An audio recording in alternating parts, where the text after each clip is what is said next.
right, welcome everyone to this edition of Justice Talks. My name is John Hill. I use he, him pronouns, and I am currently serving as the Interim General Secretary with the Board of Church and Society. We're glad so many of you are with us today for our first Justice Talks of 2024. If you've joined us before, welcome back. If this is your first time, we're glad you found your way to this webinar. You can find recordings of our previous Justice Talks on our YouTube page. And as always, we love knowing where you all from, so thank you for putting that in the chat and invite folks who haven't done that to do that. Before we get started with the conversation today, I want to let everyone know that if you do have a question, as we all are chatting, you can submit that using the Q&A box at the bottom of the screen. We'll do our best to keep an eye on that and answer them either in real time or at the end of our conversation today. Special thanks to Amber Gaines on our staff, who is working the behind-the-scenes magic for the webinar and will be fielding those questions. I also want to introduce and thank Jeff Corey for being with us, our Director of Communications. He's going to be joining us after the conversation today to share some resources that we have available on our website related to the revised social principles. So look forward to hearing from Jeff at the end. We are especially excited about today's Justice Talks. As many of you may know, the Board of Church and Society has been involved in a process since 2012 to revise our social principles, and the General Conference will be considering this proposal in a few short months. We're going to be talking about the process and all the voices and expertise and experience that went in that were so instrumental in shaping the proposal. And we are so fortunate today to be joined by two people whose leadership and thoughtfulness and faithfulness were so key throughout that very long process. And no quick introduction can do justice to their incredible careers. So we are going to be dropping in the chat a link to their full bios, but I wanted to introduce them very briefly. Dr. Mary Elizabeth Moore is an ordained deacon and Dean Emerita of the Boston University School of Theology. She is no stranger to General Conference as a 5-time delegate and a 2-time alternate. Her teaching and research focuses on spiritual life, cultural and religious difference, theology, and ethical practices of healing and transforming a hurting world. And we were so blessed to have Dr. Moore serve as the editor and chair of the writing teams for the revised social principles. Also with us today is Dr. Randall Miller, a layman from the California-Nevada Annual Conference, who serves as the Vice President of the Board of Church and Society. He has served as Professor of United Methodist Church Studies, Ethics, and Leadership, and Interim Vice President and Dean of the Pacific School of Religion, and throughout his career has maintained a dual focus in academics and philanthropy. Dr. Miller is also quite familiar with General Conference, both as delegate, as chair, also of the Commission on the General Conference. And notable for today's discussion, Dr. Miller chaired the Board of Church and Society's Revised Social Principles Task Force. So welcome to both of you, and thank you both for being willing to be in conversation with us today and for the tremendous work you have done. Mary Elizabeth, I wanted to start with you. Question, if you can help ground our conversation today with a bit of a reminder of how the social principles are part of a long legacy of social witness that is so core to our Methodist movement. Thank you, John. And thank you for what you've been doing at the General Board, and thank you also for this Justice Talk. I want to thank this team. They have been wonderful. And Susan Henry Crow, who shepherded this revised social principles through the first 2 quadrennia of the work. I also want to give a huge shout out to Randall Miller, who was the shepherd of this from beginning to end, and still. He has been an amazing leader, and we owe a huge debt to him. Let me get to your question, which I think is a really good one. Our United Methodist social legacy runs very deep. Consider first the biblical witness. Jesus was a healer, both of physical and mental illness. He was a disruptor of economic abuse, as in his overturning the tables, selling goods in the temple. He sent his disciples into the world to witness and serve. He was a teacher, and his teaching centered on love. As in the pivotal narrative of Jesus telling the rich young man, when the man asked what he could do to inherit eternal life, Jesus said these words, according to the Gospel of Mark: "You lack one thing. Go sell what you own and give the money to the poor, and you will have treasure in heaven, and come follow me." Jesus himself also declared a social principle, which and he did this multiple times in multiple ways, but a critical moment was when a lawyer asked him, "What is the greatest commandment?" And Jesus replied, "You shall love the Lord your God with all your heart and with all your soul and with all your mind. This is the greatest and first commandment. And the second is like unto it. You shall love your neighbor as yourself." With these words, I suggest that Jesus was pronouncing a principle to guide individual and community life, and he was rooting the pronouncement in Hebrew scriptures. Such teachings have guided the Christian church throughout the centuries since in its ministries of healing, housing, giving to the poor, caring for forests, and developing more just social structures. What's really important to us here is that the Methodist movement has continued this bold social witness. Consider John Wesley and his emphasis on human beings created in the image of God, recognizing the sacredness of every life. Consider his passion for healthcare, writing his book, Primitive Physics, to extend healthcare advice to ordinary people who had no access nor money to go to the doctors of their day. Primitive physics seems primitive to us now and makes us smile, but it was actually filling a great need in the society. Consider his advocacy for people in prisons and those living in the shadow of new polluting industries. Consider his establishment of a school for those who could not afford it. All of these emphases appear in his actions and in his writing, including his treatises and letters, and they continue to grow in the early Methodist movement. And now let's turn to the United Methodist Church. It has been stating social principles since 1908. It was the first to do that was the Methodist Episcopal Church North when it adopted a social creed. And this creed gave a lot of attention to equal rights and complete justice for all men in all stations of life. They used the word men at that point.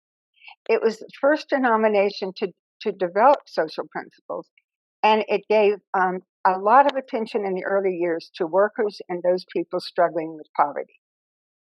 In the next 10 years, other churches in the Methodist tradition adopted similar statements: the Methodist Episcopal Church South and the Methodist Protestant Church. These were followed by the Evangelical United Brethren Church, or EUB, in 1946, and the United Methodist Church in 1972, with the reunion between the Methodist and EUB churches.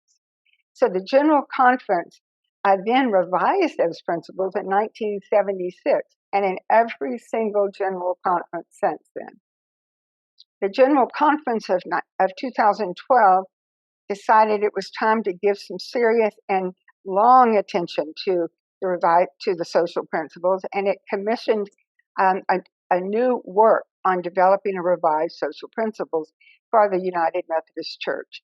This was delegated then to the General Board of Church and Society, and the present revised social principles were the result.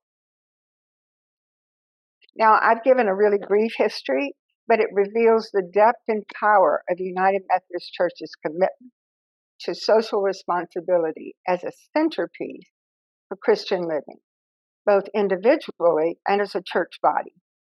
It reveals our passion to be faithful to the gospel of Jesus Christ and to build compassion, justice, and peace in God's creation and in all relationships within that creation, economic, social, and political.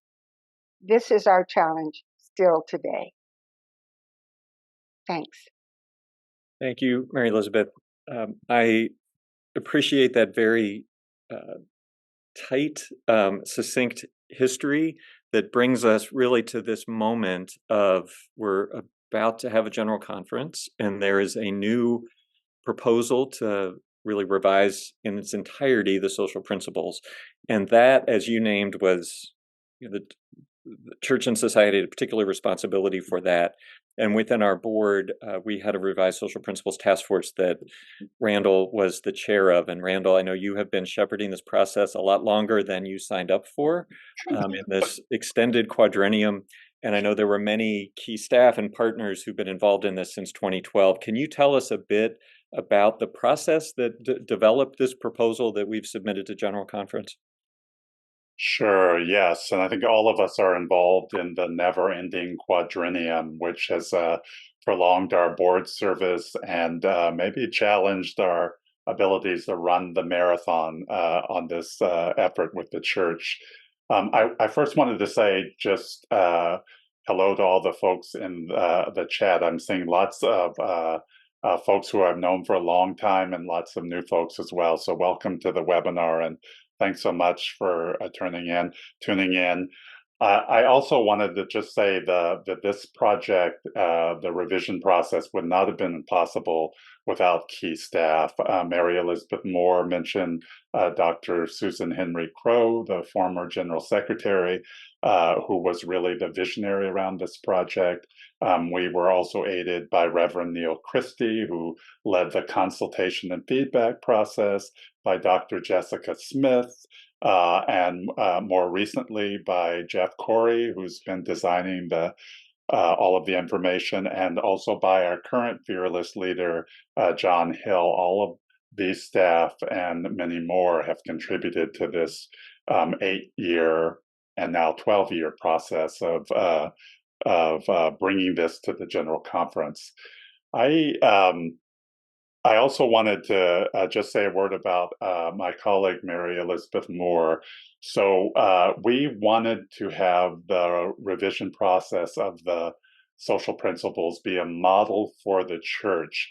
And as we thought about that process, one of the big challenges that we thought we were going to have is just how do we process, how do we recognize, how do we treat all of the input and all of the feedback that we were receiving, and how do we bring that together? And Dean Moore was really the architect of our process for reviewing all of the feedback, incorporating it, giving good attention to the feedback, bringing in the voices of women and people from outside of the U.S. So I just want to also take my hat, though I'm not wearing a hat, off to Dean Moore for all the work that she did.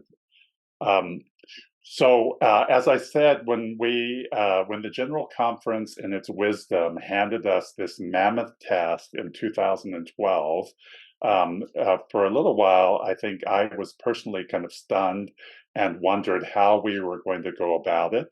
But very quickly, in talking with Dr. Susan Henry Crow and the staff of the General Board of Church and Society, we came to this agreement that we wanted to make the revision of the social principles a model for how to do work in a global church. As you all know, there have been really significant changes in the United Methodist Church since the first social principles were written and then released in 1972. We have gone from being an almost exclusively US-centered church to a global church with large numbers of church members in the Philippines and Africa. We've gone from a church mostly run by men, as you can look at the pictures of the 1968 Uniting Conference of the United Methodist Church, to a church that aspires and has women at all levels of leadership. And we wanted to take advantage of the fact that we had so many women leaders throughout the church.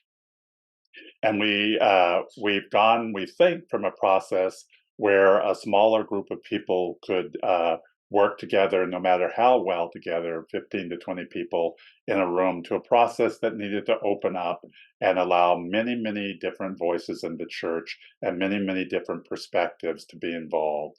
So we started out with the intention and the goal of allowing this process to be a model for the United Methodist Church, for the global United Methodist Church.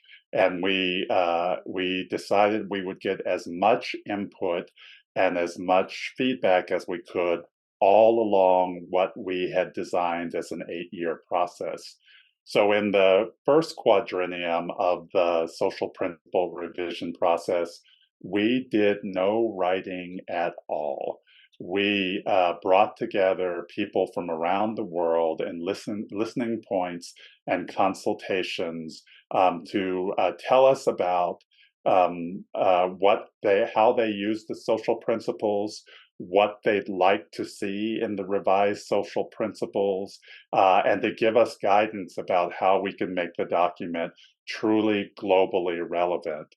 And we conducted consultations in every part of the world where United Methodists gather. I was a participant in 3 of those consultations, and I can say that all 3 of them, but particularly the ones in Mozambique and in the Philippines, in Manila, were very, very moving. It was exciting to hear how participants in the consultations were reading, using the social principles as they went about witnessing around the transformative gospel of Jesus Christ. It was humbling to know that United Methodist social principles were being used in a way that impacted people's daily lives. So again, in the first quadrennium of the revision process, we held consultations in all of the different parts of the world, got lots of feedback. We surveyed United Methodist scholars. We talked to what was then the United Methodist Women. We talked with youth organizations in the church. And out of that process, as you might expect, we got stacks and stacks and stacks of notes and feedback and responses from people from really all around the world. At that point in the process, we created 11 writing teams. I think I have that figure right, with 52 people on those writing teams from all different parts of the world, from all of the US jurisdictions, as well as I think 6 of the central conferences. And they assembled in person and online to develop the first draft of the social principles. And I liken that process to groups getting together and developing these wonderfully colorful, thoughtful squares of a quilt. And people put a lot of thought and effort into designing their piece of the quilt. And then the purpose of the editorial revision team was at first just to lightly stitch those pieces of the quilt together, make the first draft of the social principles, and then I think really in an extraordinary measure, we made the first draft of the revised social principles available online in 4 different languages. And again, we spent some time collecting feedback, responses, reactions to the first draft of the revised social principles. We got an enormous amount of reaction and feedback to the first draft. I think we got about 2,500 different comments about the first draft of the social principles, the revised social principles. And then we went through the editorial revision committee led by Dean Moore, went through several more drafts where we carefully revised, we stitched together aligned the various pieces of the social principles and made some key decisions about the format, the structure. We added theological and biblical grounding. We tied the social principles to teachings and statements and quotations and other theological beliefs expressed by John Wesley. And then we developed a second and a third, and finally a fourth draft. And that fourth draft was what was really approved in 2000 and 12 or no 2019 to go to the 2020 General Conference that then, as you all know, was postponed for 4 years. So it was a really wonderful process. And now that most of the work is done, I've taken it to calling it our love letter. What you have in front of you, the revised social principles, is a love letter from many, many people throughout the United Methodist Church to the church about how much we love the church and how much we want to encourage church people to aspire and conspire to bring in the beloved community. Thank you. Thank you, Randall. I love that sense of this being a love letter, and I love the way you also captured what I experienced as, even though it was a very long process, the energy and the excitement and the desire of United Methodist across our worldwide connection to participate in this and to have their voice, their experience, their kind of expertise as part of this process. Mary Elizabeth Randall referenced your hand in stitching together and assembling all of the various pieces that came in as feedback. I'm wondering, so against the charge of General Conference to kind of, for us as Church and Society, to revise the social principles in a way that is more theologically grounded, that they would be more succinct, and that they would also be more reflective and resonant across our worldwide connection, understanding, as Randall laid out, that the original 1972 document was very much born out of a U.S. context, and even the editing over all those years, it's still at its core felt mostly as a U.S. document. How did you, as the editor, with all of this feedback, keep those kind of goals front and center? And if you have examples of how you think those are reflected in the final proposal, that would be helpful for listeners to hear.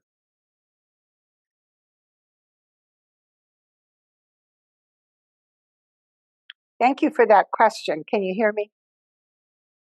Because it was central for us.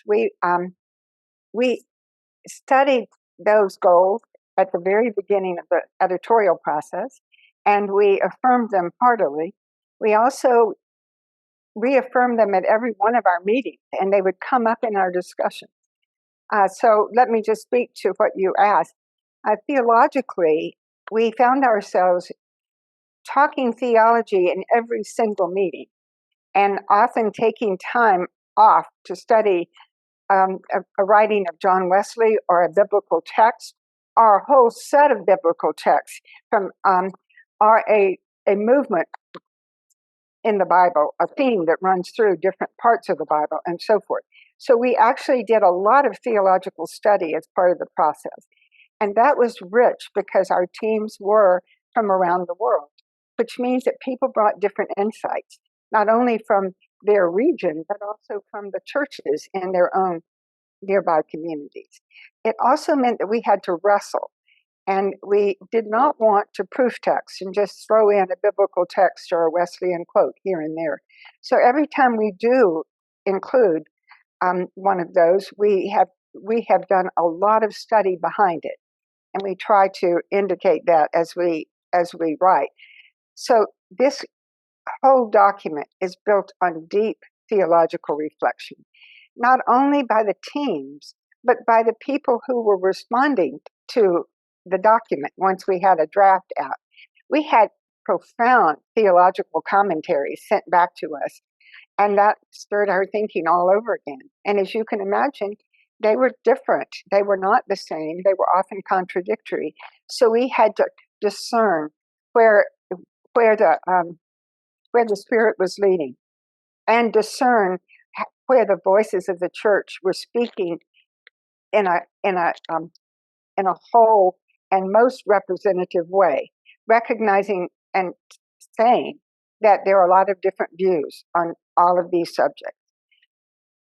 The result of that means that no one on the writing team or on the General Board of Church and Society is 100% in agreement with the revised social principles, because there was a lot of negotiating that went on, not political negotiation, but deep, thoughtful negotiation.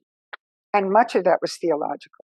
The second piece, which is the succinctness, that was the second goal. And that was the biggest challenge, believe it or not, because we had a set of social principles that had been written in 72 and revised ever since, which meant that there were all different additions, some of which repeated things that were in other parts of the social principles and so forth.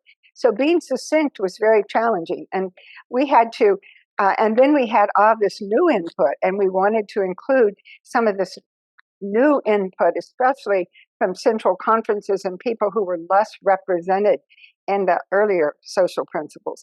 So we were listening carefully and trying to discern our way through. And in that process, we did a process, and I'll come back to that later.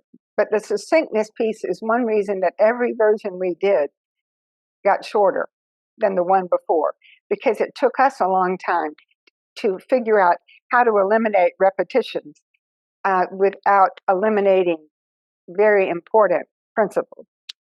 That was a collegial process, and it was challenging, but very worthwhile. We ended up shifting from 6 parts of the social principles to 4. So that was the consequence. And I think the document is more understandable and a more helpful guide as a result. But I don't think we lost the heart of the present social principles, nor did we lose what everyone was contributing to us.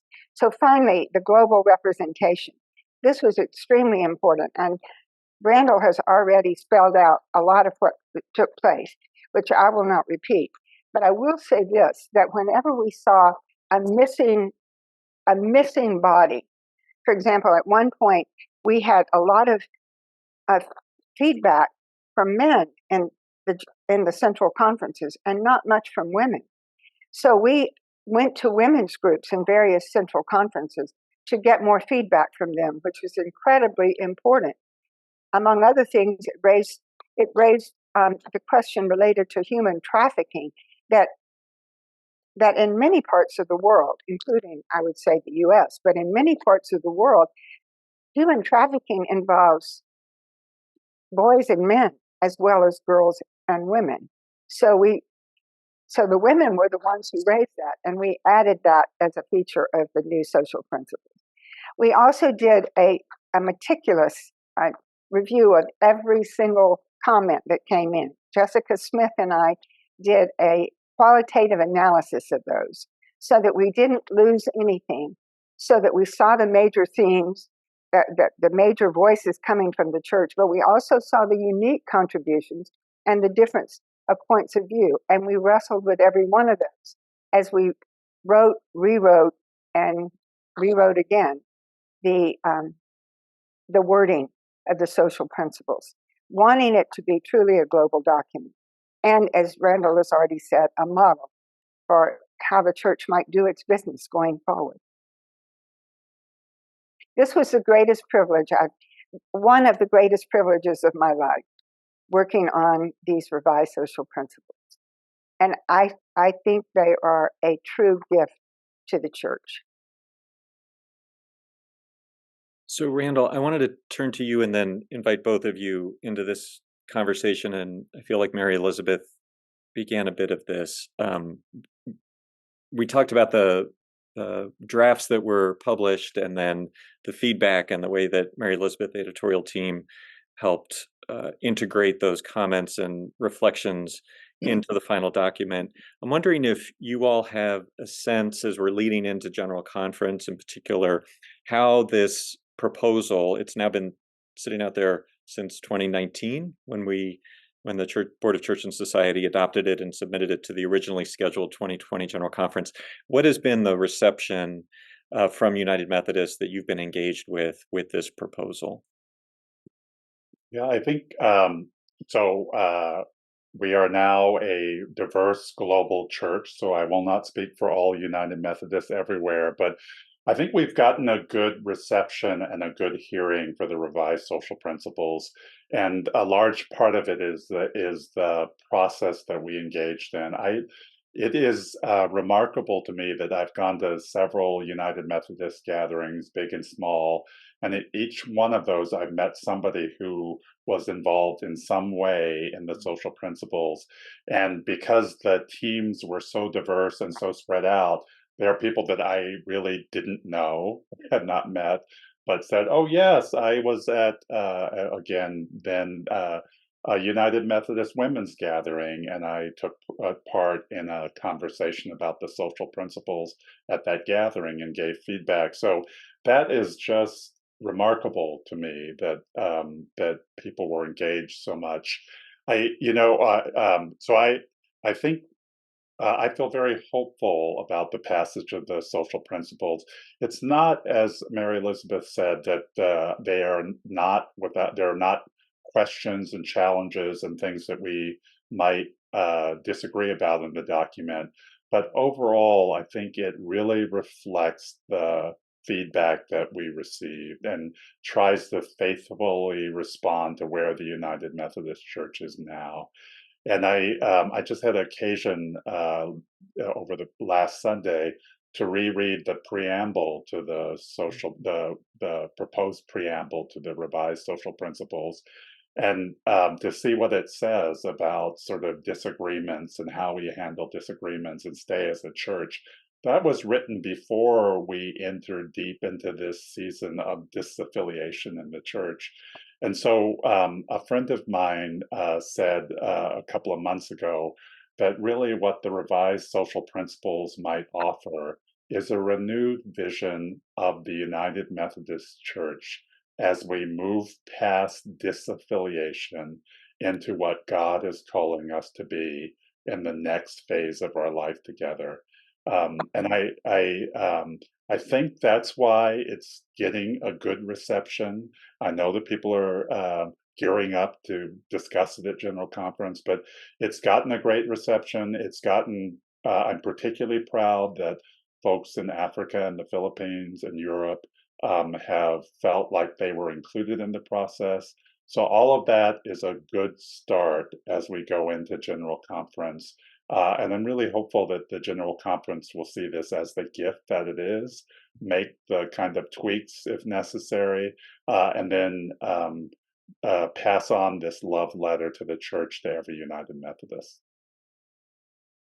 Thanks, Randall. You referenced the preamble, and I was struck and have used this in many conversations and just grounding for my own sense of how we individually and collectively navigate this season of disagreement. And the line that stands out, and this is in the preamble, there's beautiful language, but that we pledge ourselves to acknowledge and to embrace with courage, trust, and hope those controversies that arise among us, accepting them as evidence that God is not yet finished in sculpting us to be God's people. And that is such a beautiful, powerful, and helpful frame for me. And I know as you're naming this as a love letter and a gift to the church, I think that those are a great testament to the work that went into this document. Mary Elizabeth, did you have any additional comments either in response to Randall's reflection or with how your sense of how the proposal has been received now that it's before the General Conference? No, you and Randall have said it well. Okay. So maybe I want to make sure we have quite a few questions. John, I will say that the preamble was in a large part written by Mary Elizabeth Moore. So, and if you want to see how the Spirit works again, just remember that it was written well before we entered into this season of dissolution and disaffiliation. So God does speak through our church documents sometimes. So I do want to turn. We have an active group here that's listening to this conversation and have some great questions. There's a group of questions I'm going to put together really about the kind of mechanics of how General Conference is going to consider this. And I know you were both veterans of the General Conference process, but can you talk a bit about how we expect the committees to consider the social principles and how they might manage some of the questions and potential amendments that are out there? I'm sorry, was that question to me?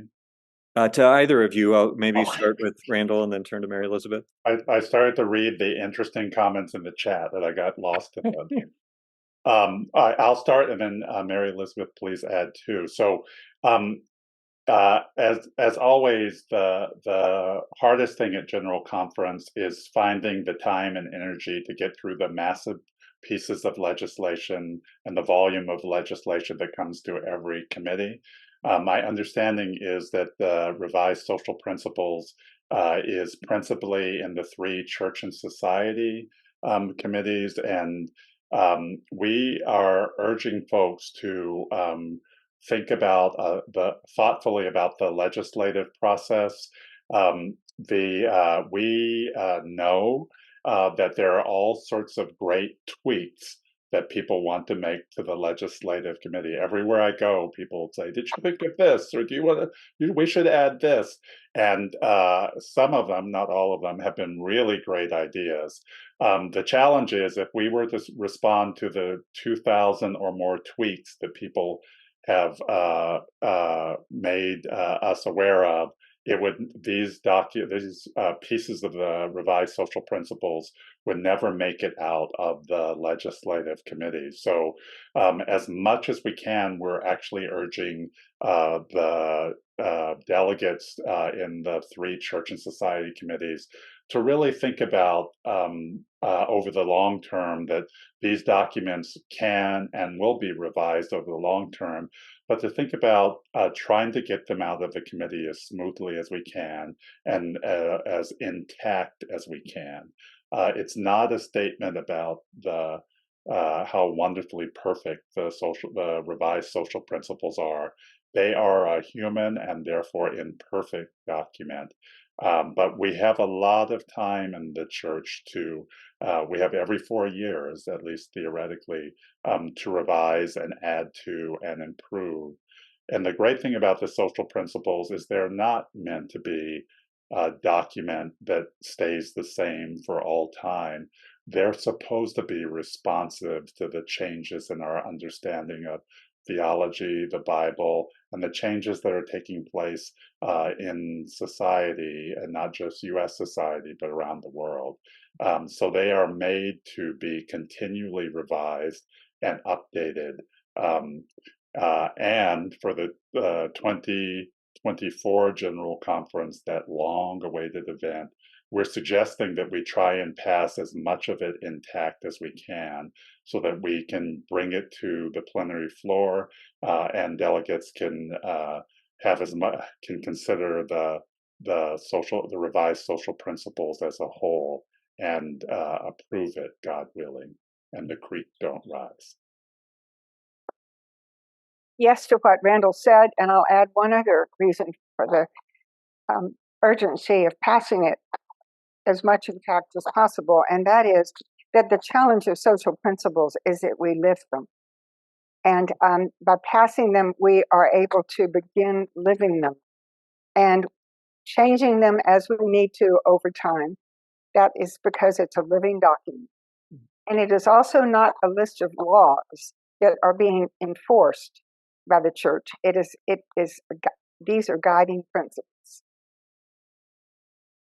So, Mary Elizabeth, you mentioned in the effort to kind of reflect the succinctness of the request that this document become more succinct, that we the proposal reduces the number of sections from 6 down to 4.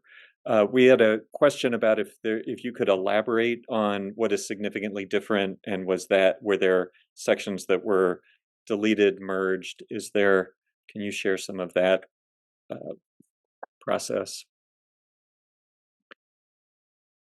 Yes, I wonder, Randall, do you want to begin responding to that one? And Yeah, I can, and I'll maybe add. yeah, because I think you contributed considerably to it. Um, so we did an overview of the social principles, and we made a number of important changes. So the first thing we did was to change the first section of the social principles to the community of all. Excuse me, the community of all creation. I was going to say all believers, but I'm on my wrong theological script. The community of all creation. And that was really to offer a change of perspective to the church, that human beings are not separate from nature. Human beings are a part of nature. Indeed, we have a great deal of impact on it. So the first change, which may seem cosmetic, but really is, I think, theologically significant, and was urged by Dean Moore, was that we renamed the first section to the community of all creation. And then as we looked at what currently is the nurturing community and the social community, we made a decision that really what we were talking about were social relationships, and there wasn't really a good reason for the nurturing community and the social community to be separated. And so what was the nurturing community now is a subset of the social community. And what this expresses is just a kind of wholeness about human social relationships, whether that be between two people or a family or extended family or a community or a society. And then finally, we looked then, as Dean Moore said about 10 minutes ago, we looked at the social section of the social principles and the political section, and honestly, they were just a mess in terms of duplication, and you could no longer tell what the purpose of the social section was and what the purpose. So we just cleaned those two up and made sure, in general, that the political section now really talks about basic human and civil rights and issues related to that. And then finally, I hope I'm not leaving anything out, we looked at the world community, the current world community, and saw a very funny, strange thing happening there. It was beginning to be the place in the social principles where we talked about all the things that affect other people besides people in the US. And we thought, well, why do we have that in what's supposed to be a global social principles? And so we did away with the world community, the current world community. We're proposing to do away with the current world community, and we linked those items that are currently in the world community back into the other sections. And that was really important in terms of having a globally connected church where we're not imagining ourselves as being the US portion of the church and the church beyond the US. The social principles are intended to speak to all of our contexts, and we don't need to place central conference concerns primarily in the world community. I'm not going to hand it to Mary Elizabeth. I'm glad you went first. Thank you, because that was an amazing review. And I'll just highlight two things. One is that this made three things. One is that this made the social principles more coherent. It removed some of the messiness and confusion. Two, it helped us to remove a lot of repetition, which Randall has already mentioned. But thirdly, and most important, it enabled us to focus conceptually on community, what it means to live in community with God's creation, with all peoples of all places and in all ways.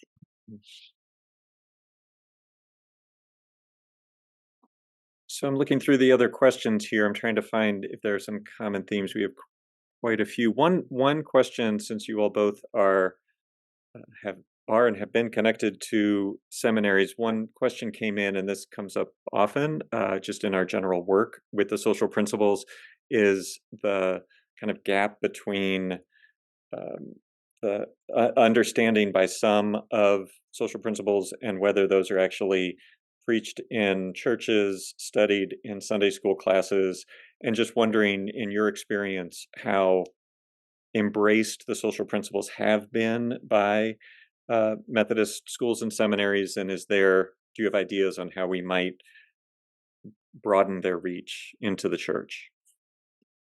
And let me address that in one way, and Randall can address it in other ways.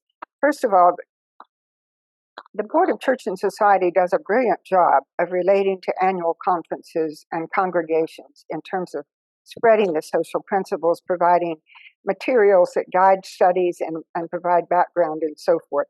So a great deal of study does take place. They also get included in sermons and classes and other forms of church ministry in frequent ways. I'd like Randall or you, John, to speak more directly to how much and how we might improve that. But I want to add one other thing. These social principles were not written and revised by scholars. There were scholars on the teams, but we had feedback from local churches that were so insightful that our whole committee would sit and study them in order to discern what they were telling. We had feedback from Sunday school classes, from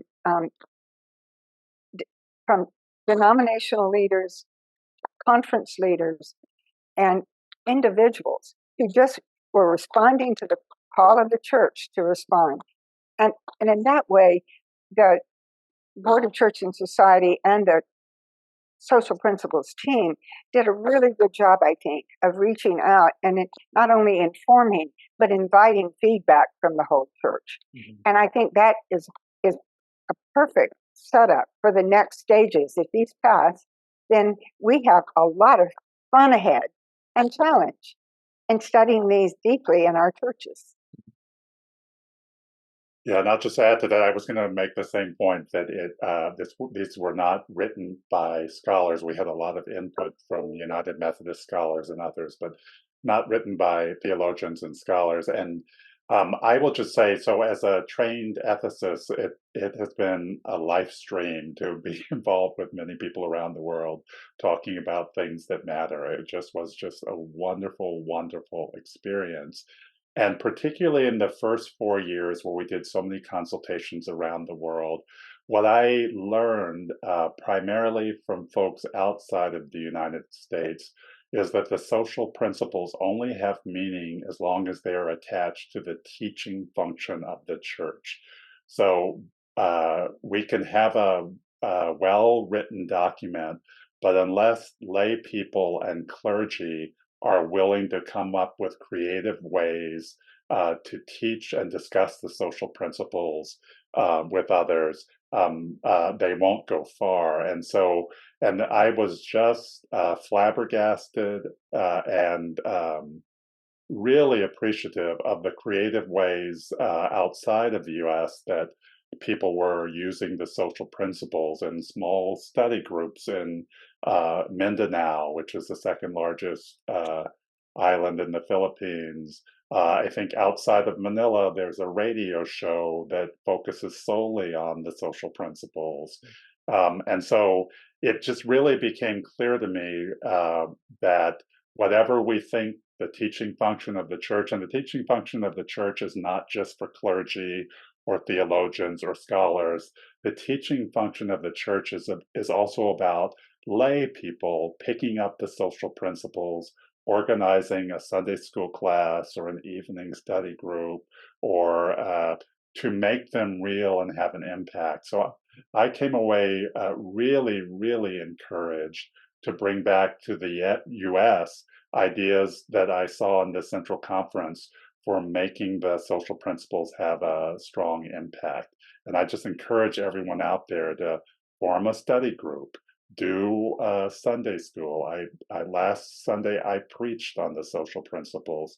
All of those things, we really have to bring them to life and engage with United Methodists and others about these lively social principles, probably post General Conference. Well, that might be a good bridge to bring Jeff into the conversation, our Director of Communications, who's going to share some resources that we have related to the revised social principles. And Jeff, if you want to talk about any of the other things on our website that might help bridge that gap that the question was about in terms of making sure that the social principles are actually taught and lived out and not simply words on a shelf gathering dust. Appreciate that. Thank you, John, and hello, everyone. And thank you to Mary Elizabeth and Randall, who in this short time brought such deep reflection. And you talk about bringing the social principles to life. There's so much here. Over 4,000 people participated in this effort worldwide, which is just a staggering number to me when you talk about defining so many guidelines. So what we've done is we've taken a two-pronged approach to the whole communications around our revised social principles. The first approach or the first path is to communicate our final drafts to all the delegates that are attending General Conference. Because as we know, these are the things we want adopted. So we recognize the booklet itself is over 40 pages, and we do have all this material online. You can click on or scan that QR code and go directly to the site. Or I just dropped the link into the chat as well, and you'll get these materials. And what we did is we created some page summaries to help you digest this information. Everything that was said and shared with Randall and Mary Elizabeth are in these succinct page summaries. The introduction talks about the biblical and Wesleyan reference throughout the text, how it was done in a concise way, and how the church is reflected in all the documents.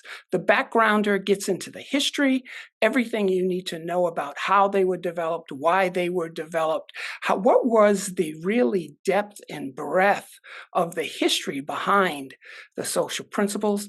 The main talking points are really helpful for you as you want to talk about these social principles. It's a guide that gives you specific, maybe 7 ways of talking about the main talking points. And then the frequently asked questions. We got a lot of feedback, as Mary Elizabeth said, and we brought together the top 10 questions that people constantly ask about the revised social principles with the answers. And then lastly, the value statement. And the value statement is just a way of digesting the social principles for yourself and having a quick way of explaining what they are. We call it the elevator speech, where you can, in 30 seconds, say what they are to someone and they'll understand it.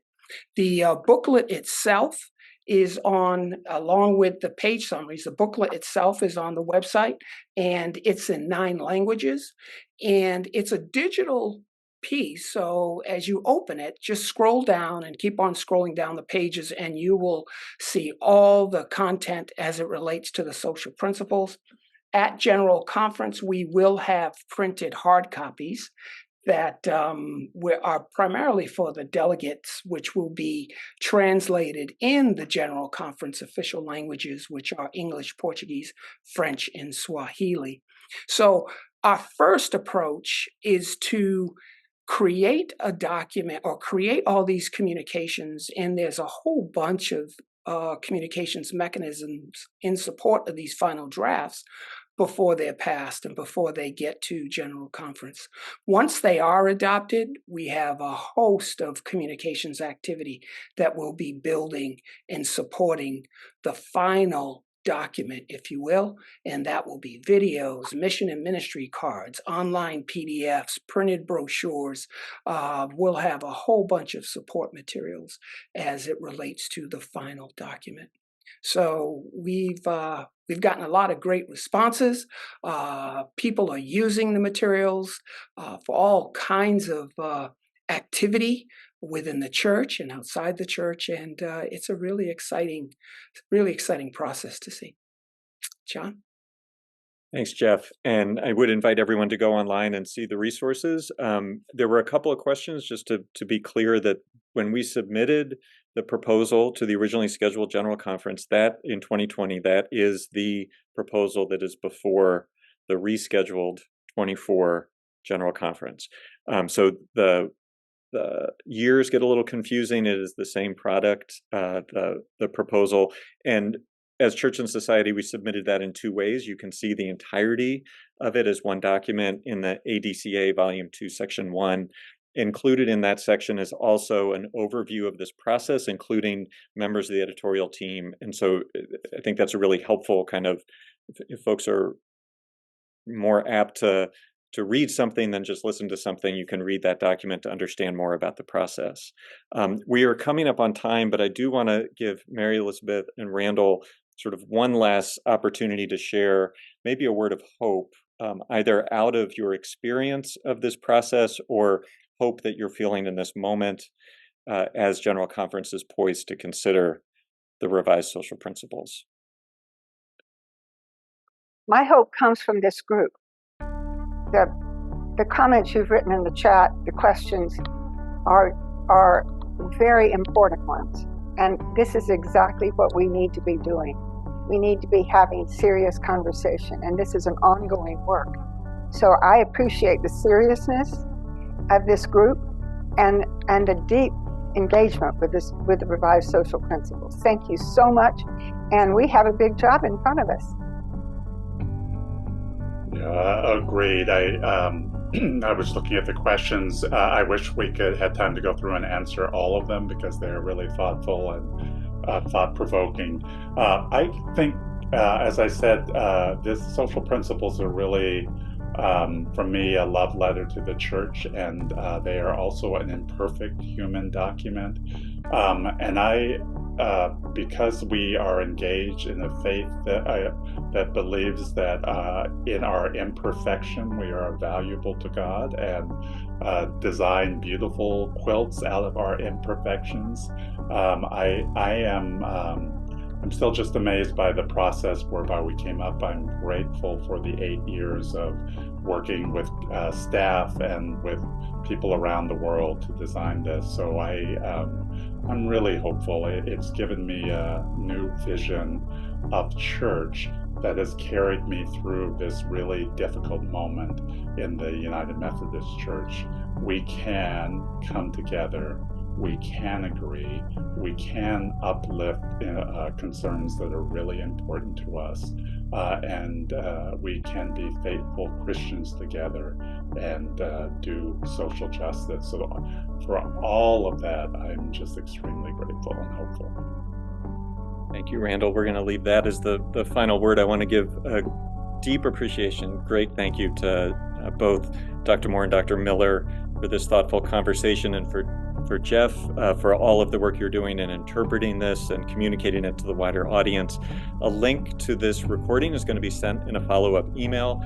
Please do reach out if we can help you better understand or communicate any aspects of the revised social principles. And I think we are all excited that General Conference will be meeting in just a few months to consider this, and grateful for the work that has happened, what we hope will be a successful General Conference, and then the work to come after General Conference. So thank you all, and blessings on the rest of your day.